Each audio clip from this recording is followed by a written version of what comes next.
300 miles north on the Alaska Highway is one of British Columbia's most remote communities, one of its most economically challenged as well. This week we're heading to Fort Nelson, where a new mayor is hoping to revive the forest industry. There was a time when the most northeastern parts of BC were filled with loggers cutting down aspen and spruce, and mills and other plants manufacturing the wood. Forest industry produced a lot of stable jobs in Fort Nelson, and that's what really grew the community. I would say from 40 years ago to about 10 years ago. Mayor Gary Foster's first job in town was in forestry, but a decade ago Canfor closed its 2 mills and sat on their massive license. For a while, oil and gas filled the gap, but that too has dried up. And since then, the regional municipality has been in a tumble. We've seen people use up their life savings. We've seen them use up their registered retirement savings plans, trying to keep their businesses afloat, even to watch those businesses eventually close.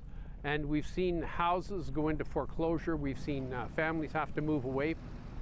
There are signs everywhere, metaphorical and very real, of what Canfor's departure did to the economy in Fort Nelson.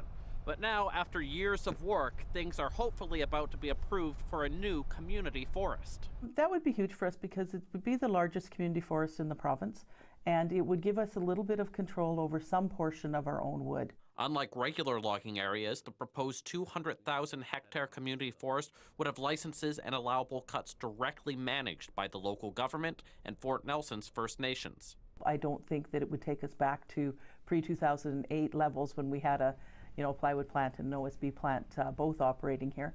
But it certainly would be a big step to giving us a bit of a corner pin industry that we could build around.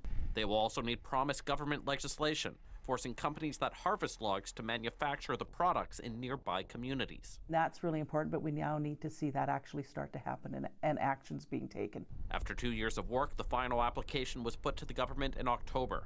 Now, everyone is playing the waiting game. We'll do backflips the day that we know something is going to happen. Our neighbors have had a really rough ride, and they're hanging in there. So it's up to us to make this happen. Getting to where Fort Nelson was before the crash in forestry and natural gas will take a lot of time, even with that community forest. But right now, they're also working on building the largest snowman ever for a festival 2 weeks from now.